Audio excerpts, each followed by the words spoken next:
إن الحمد لله نحمده ونستعينه ونستغفره ونعوذ بالله من شرور أنفسنا ومن سيئات أعمالنا. من يهده الله فهو المهتد ومن يضلل فلا هادي له.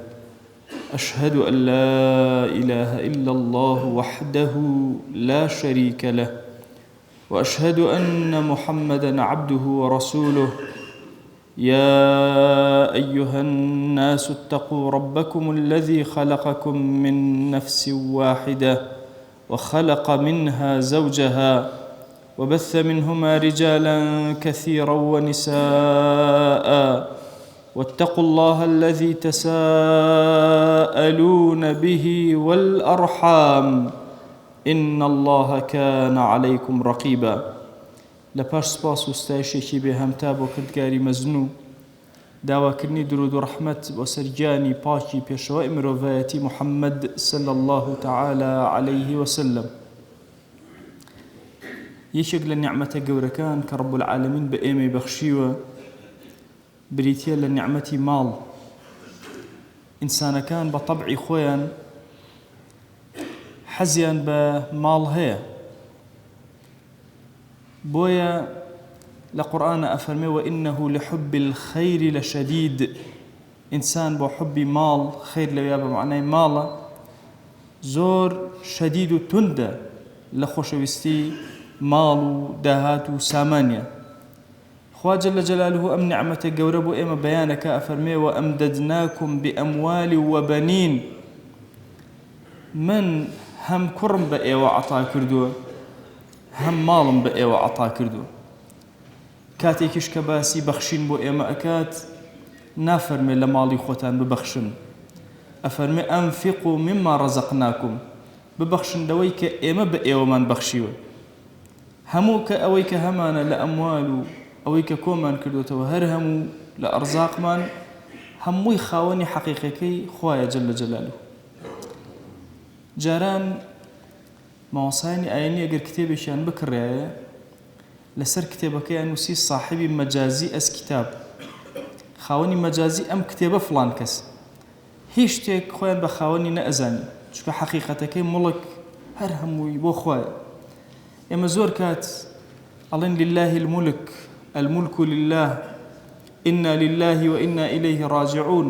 نەک ماڵ و داهاتمان، خۆشمان هی خواین، خۆشمان خاوەنی خۆمان نین.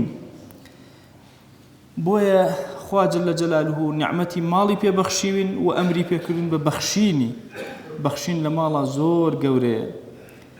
ئەوانەی کە پەلە ئەکەن بۆ کردنەوەی دەرگای بەهشت لەسەر خۆیان، بۆ مەغفرەتی خوا جەلە جەلالوه، ئەفەرمێ وسارعوا إلى مغفرة من ربكم وجنة عرضها كعرض السماء والأرض عرضها السماوات والأرض. واتا پەلەبکەن بۆ بەدەستهێنانی مەغفرەتی خوا و بەهشتێک کە پانتایەکەی بە ئەندازی ئاسمانەکان و زەویە. کێن ئەوانەی کە ئەچنەوە ئەم بەهشتە، ئەفەرمێ أعدت للمتقين، بۆ ئەوانە ئامادەکراوە کە ئەهلی تەقوان الذين ينفقون في السراء والضراء. لكاتي بون و نەبوون، لەکاتی خۆشی و ناخۆشی، لەکاتی ناڕەحەتی و لەکاتی ئیسراحەتە، ئەوانە ئەبەخشن لە پێناوی خوای. کاتێکە لە خزمەتی قورئان و سونەی پێغەمبەر صلی الله عليه وآله وسلم ئەوەستی، دەرگایەکی زۆر گەورە بۆ ئومەتی پێغەمبەر صلی الله عليه وسلم لە ئینفاقە کراوەتەوە. لە دنیادا بە ئینفاق سەربەرزی، بە بەخشین سەربەرزی، لە ئاخرەتا بە بەخشین سەربەرزی. تاکە عیبادەتێکمان هەبێ کە لە مەککە و لە مەدینە بە تێر و تەسەلی جێبەجێ کرایە، بریتێ لە بەخشین لە پێناوی خوای. طبعاً زەکات و سەرفیترە و ئەوانە هەمووی لە ساڵی دووی کۆچی واجب کراوە لەسەر ئێمە، واتە 2 ساڵ دوای هیجرەتی پێغەمبەر صلی الله عليه وسلم. بەڵام بەخشینی ماڵ کە پێغەمبەر صلی الله عليه وسلم فەرمێ إن في المال لحقا سوى الزكاة، ماڵەکانتان حەقێکی تری تایە غەیری زەکات و سەرفیترە. مافی سەدەقە کە هەموو ئینسانێک بەسەر ماڵەکەوە هەیە، لە مەکەشە هەبووە، لە مەدینەشە هەبووە. یەکێک لە فائیدە زۆر گەورەکانی بەخشین ئەوەی کە ڕزگارت ئەکا لە ئاگر. پێغەمبەری خوا صلی الله عليه وآله وسلم فەرمێ اتقوا النار ولو بشق تمرة. خۆتان بپارێزن لە ئاگر وەلەو بە لەتە خورمایەک بێ بە بەشە خورمایەک بێ بە تۆزێ لە خورمایەک بێ نەک خورمایە بەخشی تۆزێکی لێ بەخشی. یەکێک لە بەرەکەتەکان ئەوەیە کە ئینسان لە ساحەی مەحشەرە لەو زەحمەتیە لە سێبەری سەدەقەکەی خۆیەتی چەندێ لێرە بەخشیوتە لەوێ ئەوەندە سێبەر بەسەرتەوەیە. حەسەناتەکانی تۆ زۆر گەورە ئەکەن، هیچ حەسەنەیە وەکو سەدەقە دەرگاکانە لێ ناکاتەوە.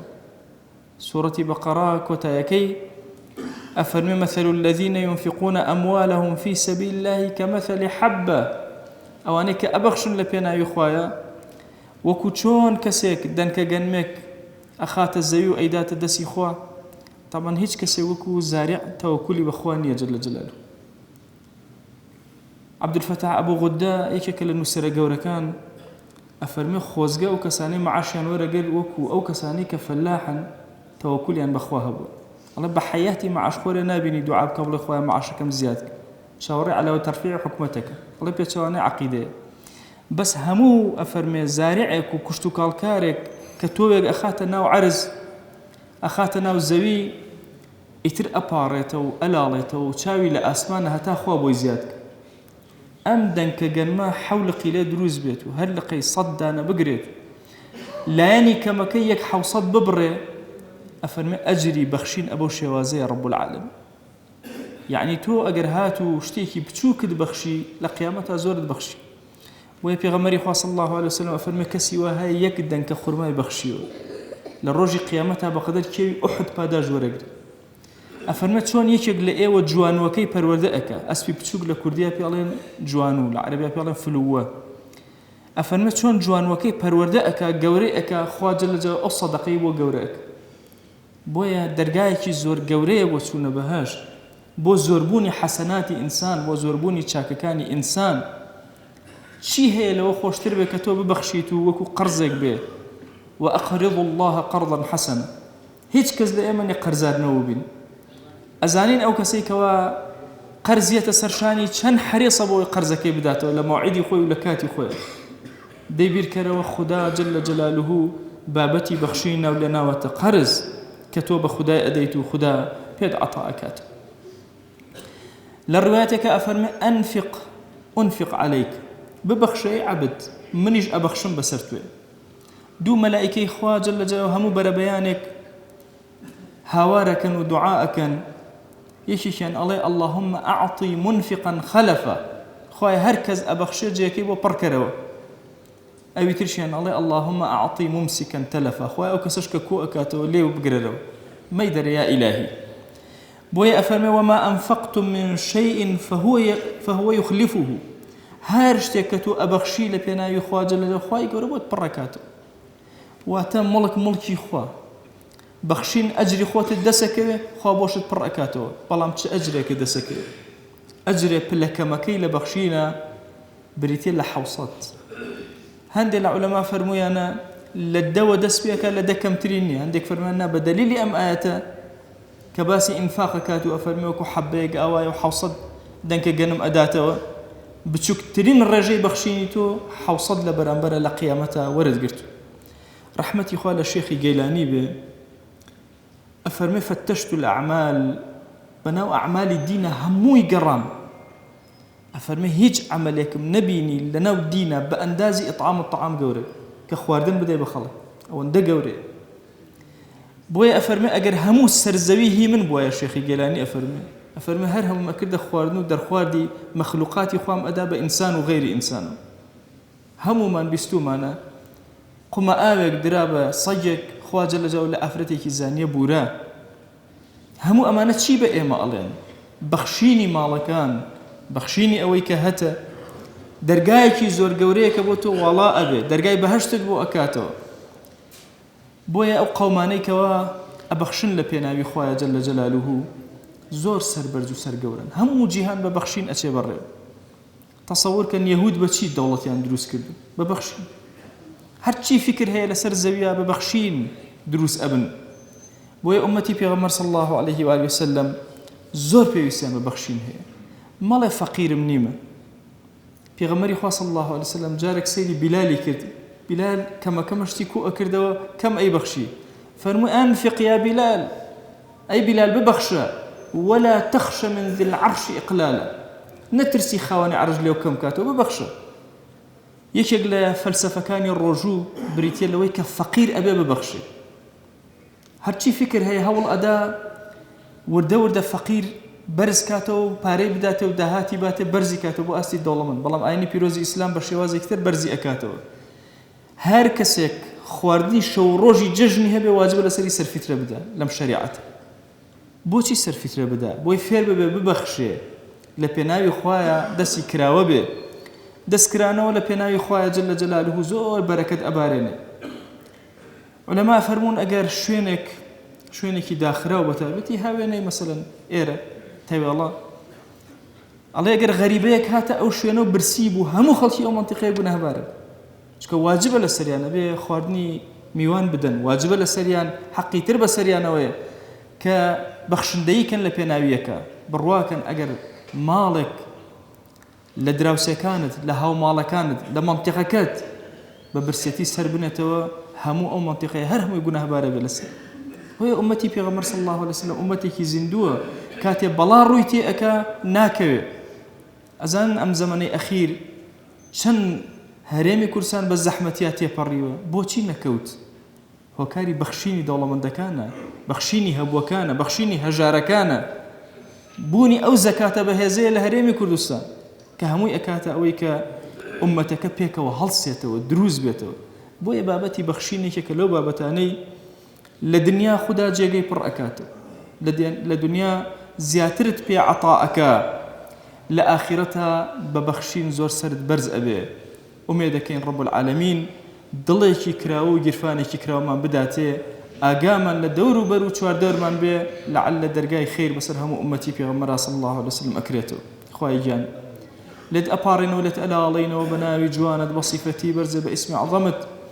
لە کۆتا جمعەی مانگی ڕەمەضانە تەقە لە دەرگانەی تۆ ئەدەین و هاوار بۆ لای تۆ ئەهێنین. یا ئیلاهی لە هەرچی گوناهمانە ببورە. یا ڕەبی خوایە داوات لێ ئەکەین ڕۆژەکانمان لێ قبوڵکە، ذکر و ئەوراد و تاعەتەکانمان قبوڵکە، خوایە نوێژی تەراویحەکانمان لێ وەرگرە. یا ئیلاهی سەرفیترە و زەکاتەکانمان لێ قبوڵکە، خوایە داوات لێ ئەکەین دەرگاکانی خەیر بەسەرمانە بکەرەوە، خوایە دڵمان ئارام کە، خوایە ماڵمان ئارام کە، خوایە وڵات و نیشتیمانمان ئارام کە، خوایە گۆڕەکانمان ئارام کە، خوایە هاوار بۆ لای تۆ بەرزەکەنەوە ئومەتی پێغەمبەر صلی الله علیه وسلم بخەرە ئارامی یا رب العالمین. یا ربی خوایە شەڕ و شۆڕ و ئاشوبمان لێ دوور خەرەوە. یا ربی خوایە داوات لێ ئەکەین فتنەکانی شەڕ لەسەر زەویا بکوژێنەرەوە، تایبەت بەسەر ئومەتی پێغەمبەرەوە صلی الله علیه وسلم فتنەکانی شەڕ بکوژێنەرەوە یا رب العالمین. یا ربی خوایە داوات لێ ئەکەین بە ناوی جوانت بە صیفەتی بەرزە بە ئیسمی عەظەمت لە گوناهی دایک و باوکمان ببورە، لە گوناهی برا و خوشەکانمان ببورە، لە گوناهی خزم و کەسوکارمان ببورە، لە گوناهی خۆشەویست و هاوڵانمان ببورە، لە گوناهی خێزان و هاوسەر و مناڵ و وەچەمان تا ڕۆژی قیامەت ببورە. ئیلاهی داوات لێ ئەکەین لە گوناهی مردوەکانمان ببورە، تایبەت ئەو مردوانەی کە بێناز و بێکەسن کەس نییە دوعایان بۆ بکە. ئیلاهی وا ئێمە لێرە و دوعایان بۆ بەرزەکەینەوە، تو گەورەی خۆت خوایە لیان خۆش بە یا رب العالمین. یا ربی خوایە داوات لێ ئەکەین بە کەڕەمی خۆت و ڕەحمەتی خۆت بەرەکەت بەسەرمانە ببارێنە. خوای گیان بیرەکانمان پڕ ئاوکە، کانیاوەکانمان هەڵقوڵاوکە، زەوی و زەرعاتمان پڕ بەرەکەتکە، باخ و بێستانمان پڕ بەرەکەتکە، مەڕ و ماڵاتمان پڕ بەرەکەتکە، بازاڕەکانمان پڕ بەرەکەت و ڕزقی حەڵاڵکە. یا ئیلاهی داوات لێ ئەکەین بە کەڕەمی خۆت و بە ڕەحمەتی خۆت دوعاکانی ئەم مانگەمان لێ قبوڵکە یا رب العالمین. ئیلاهی ئەم عەبدانە ڕویان کردوتە ماڵەکەی تۆ، ئەمانە تەنها سوژدە لە بەردەم تۆیە ئەبن، تەنها ڕکوع لە حوزوری تۆیە ئەبن، دەسی زەلیلی دوعا تەنها و تەنها بۆ بارەگای تۆ بەرزەکەنەوە. خوایە دوعاکانیان گیرا بکە. ادعوا الله وأنتم موقنون بالإجابة.